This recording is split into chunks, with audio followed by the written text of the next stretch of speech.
So this came out today, or yesterday, or yeah. Dear Rovers, greetings. We are the Wuthering Wave devs team. Since the official launch of Wuthering Waves, we have received a lot of valuable feedback and suggestions through social media and in-game servers, yada, yada, yada. So they pretty much listen to the community. It's all that is. They've been working on optimizations and iterations for the current 1.0. Hey, what's Mr. Rizzler? How you doing, brother? Hey, what's up, German Roblero, welcome to the stream. Current 1.0 version, the development of the subsequent version updates is also underway. Below, we will address some of the most discussed concerned issues. So it looks like, from what I'm seeing here too, is that they're going to go from 1.0 to 1.1. That's going to be cool. It's usually they go from to 2.0, but it's all good. What's up, Quacky Gamer? How you doing, man? So we're aware of the common concern in the community about, you know, like I said, the echo leveling experience. It feels really grindy, lack of wave plate storage system, and so they've taken notice of that. So it's really, really cool that in social media or any kind of like community event, they like to be available for the player base to implement fixes. And the thing is, this game has given us quite a lot of updates in the short span of like 2 weeks that the game has been available. So that's really, really interesting. In the current version of the first part, in the current version, we will launch a limited time echo material double yield event cord cleansing. So basically, you're going to be getting double the material for echoes. Because I have noticed that after completing most of the end game stuff, or most, not end game, but of all the challenges, the quests, and all the other grinding stuff, it is a very limited material upgrade materials for echoes. Because I've been going through so many echoes trying to level them up to level up my Gion, but I'm noticing I'm running low on those. So yeah, this feels pretty limited. But yeah, in version 1.1, we'll adjust the progression system to reduce the shell credit cost of echo development.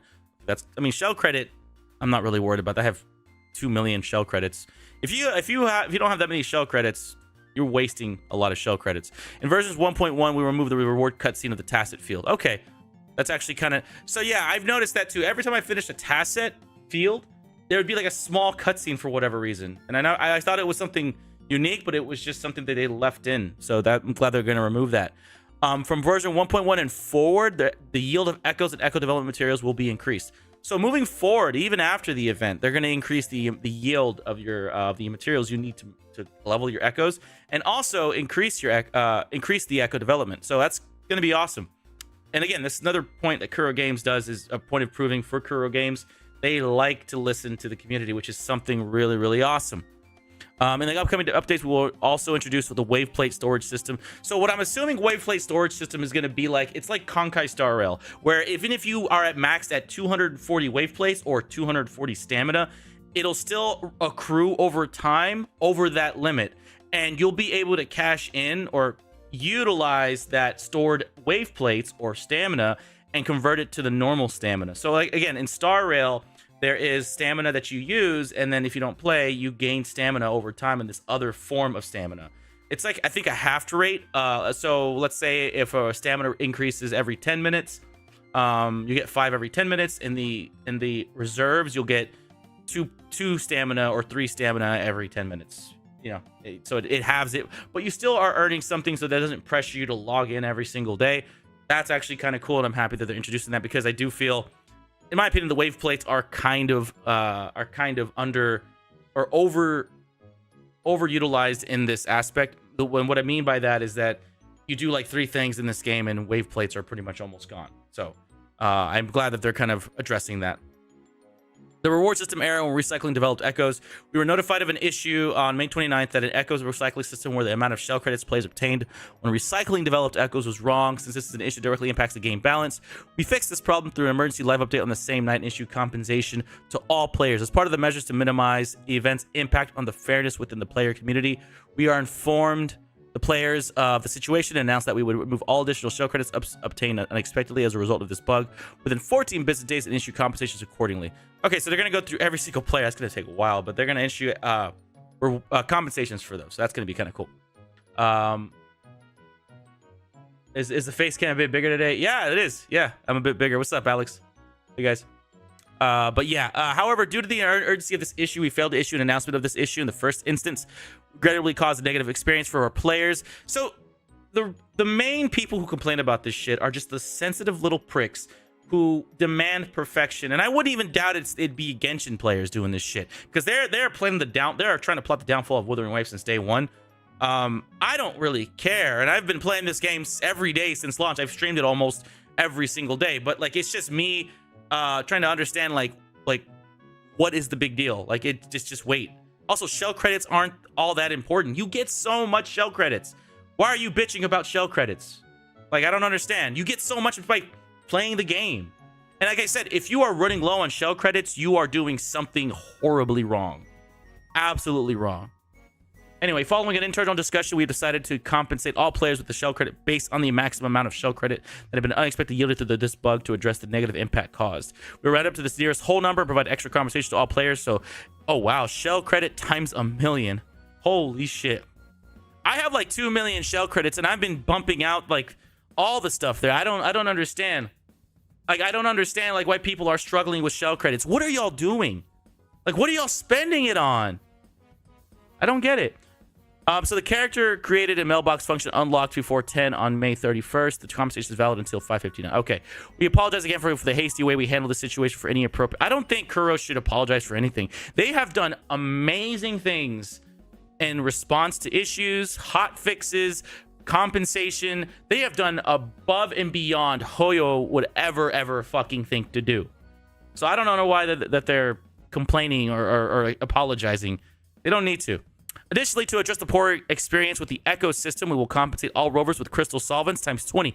Holy shit. Thank you for understanding. So basically, we can now... That's actually crazy. So 20... Damn, that's a lot. That's a lot. Hold on. What's 20 times... Oh, it's 20 times 60. Let's see, 20 times 60. 1,200 wave plates, so 1,200 stamina. You could theoretically level up, like, I think 2 union levels, maybe 3, with that many crystal solvents. That's crazy. So we're expecting that distribution time to be 10 o'clock. Actually, that's going to be tonight. That is tonight, because remember, the games, the developers are basing themselves off of China time. In China, at 10 o'clock is tonight. I live in the U.S. Central. That'll be tonight at 9 p.m. So actually, in the next 3 hours, we'll be getting those crystal solvents. So I might be a long stream tonight. Gonna be grinding ourselves tonight, boys. Let's go. On the errand, the 5-star weapon description. Okay, this is all bullshit. So it was like it was a mistranslation, and I do get why people were upset, because people are actually spending currency to get this weapon. Gion's weapon was misidentified or misexplained or misinterpreted from the translation. And it said something when it meant to say something else, and it was just a translation error. Although the fact that it was an actual effect of the weapon, that can have some very bad consequences, especially if you are trying to build it a certain way or use it for a certain thing, and then it just doesn't do what it's supposed to do. So I understand that frustration. We're gonna try and pull it tonight. I think I got like 30 pulls, and I haven't pulled it yet, but I hope to get it. It's a really good weapon. The effect itself is really good. But anyway, Kuro has done an amazing job, like I said, with fixing this. And again, I'm looking at it. In the meantime, we will offer a one-time compensation of forging tides times 5 to all rovers for the known localization issue. There you go. You get 5 free pulls. They originally gave us 1 pull. I think it was like 160 astrolite in your mail, and people were still kind of upset about it. So they're like, okay, fine, we'll give you 5 free pulls. I think that is more than fair, because I mean, at the end of the day, it's just one weapon. Like, let's say it'd be a big different thing if it was across multiple weapons and multiple characters, the mistranslation, and if the characters didn't do exactly what they're supposed to do, and all of those other weapons didn't do what they're supposed to do, I would understand at that point that, okay, that was a really big fuck up by Kuro. But like I said, just one weapon, one mistranslation. I think this is more than fair. And again, I highly doubt you'll ever see Hoyo do something like this. They probably would never do something like that. All right. So as they endeavor to constantly improve the localization of quality across different languages, we encourage you to provide us with your comments or suggestions, yada, yada, yada. So listen to people anyway. So we're going to expect to see this tonight. So basically tonight, June 2nd or June 3rd in China time, but June 2nd in, the US, we are going to get a massive drop. That's actually going to be crazy. Of shell credits, forging tides, that's actually going to be really, really cool. So yeah, I'm actually kind of excited. The compensation is valid till so you have it until June 28th if you're going to be re-rolling, as I know a lot of people are doing that for the next character of Yinlin coming out. If you're going to do that, be sure to do it before June 28th because you know, if you won't be able to get it. Anyway, on version events, so they're introducing new limited time special events, which is I think is really cool. One of them is called Wuthering Exploration, to offer new rewards and content to improve your gaming experience. And that's going to be starting, I think, next week. Yeah, 13th. Yeah, there we go. So we're going to get 800 Astrites, which is really nice. Morphable Elite Class Echo 1 and an Elite Class Echo 2, Premier Tuner, and Premier Sealed 2. All right. Those are actually pretty good events because, I'm going to be honest, parkour event. Rewards were shit. Anyway, on the future... Yeah, at 800. That's actually pretty good. On the future version updates timelines, so this part I feel like is just a lot of yibby yabber crap. There's people complaining about the storyline, localization, various other aspects. So they're gonna actually push out. Oh wow! So we're gonna get. Hold on, what is this? Is Yinlin coming out early? So, features of Wuthering Waves in version 1.0 have decided to advance the release of subsequent content in version 1.0. Starting on June 6th, this release will include the companion story Solitary Path for Resonator Yinlin, featured Resonator Convene event with Thundering Pores for Yinlin, the limited time challenging event Alloy Smelt, along with many more spin-off events and features. We are actually getting shit early. That's crazy. So Yinlin's story is going to start this week, actually. Wow. It'll last until June 28th. Again, you have about 2-3 weeks to do this. We'll schedule server downtime and implement.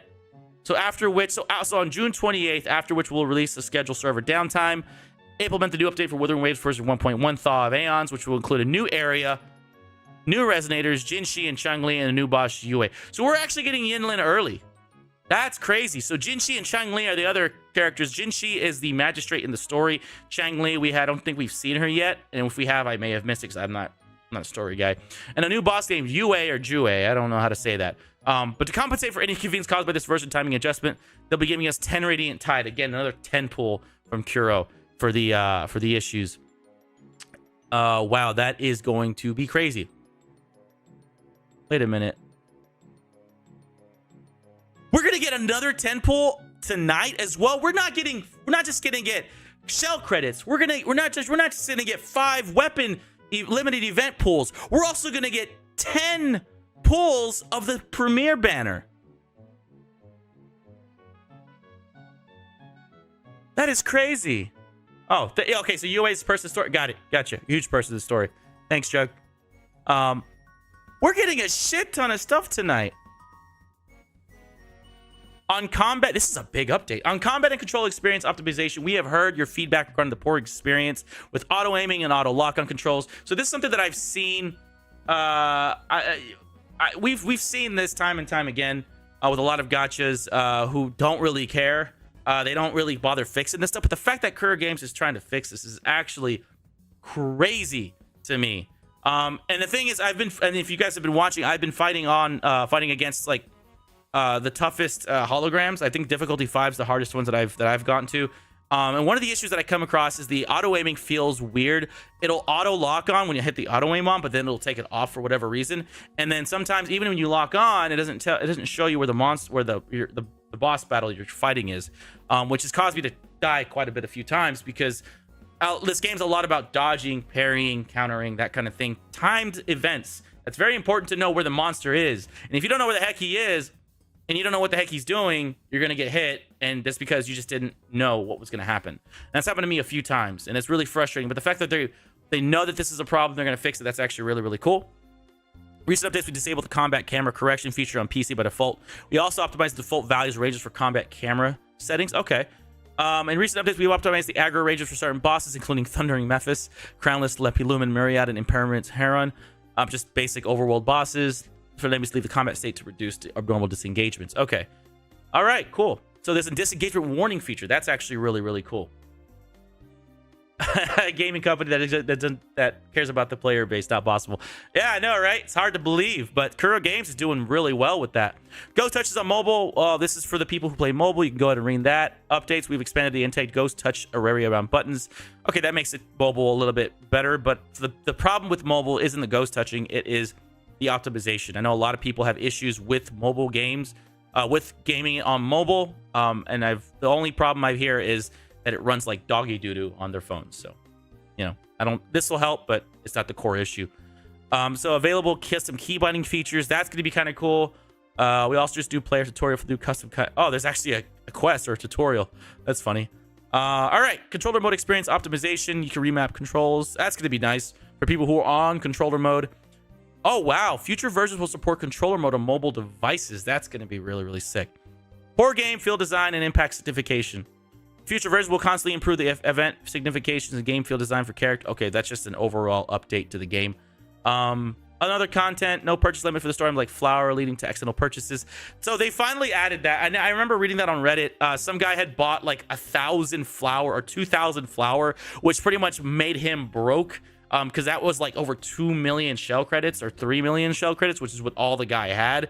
And yeah, I didn't tell you otherwise. He just kind of thought there was only maybe 50, right? Because a lot of other items in the game, and I see, again, I understand why this happened. If you played the game, you'd understand as well. But to give you context, most stores in the game have a limit of items you can buy. So by habit, you would max out the slider to buy everything because it's usually like 10, 15, 20 of the item that you're trying to buy. But when you go to the grocery store in the game, a lot of the ingredients don't have limits. It'll literally say you can buy as much as you want to as much as you can afford.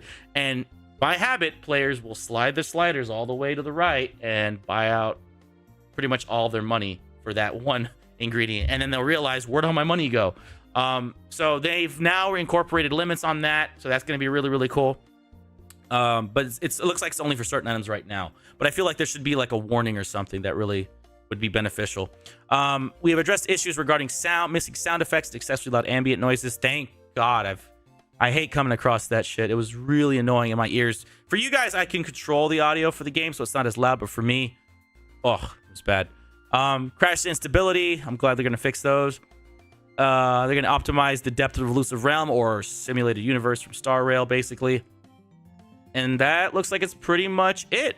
Okay, so like I said, I'm so happy that Kuro Games is doing such a great job, and I'm literally just floored at the amount of effort and work they are doing to get this game to where it needs to be.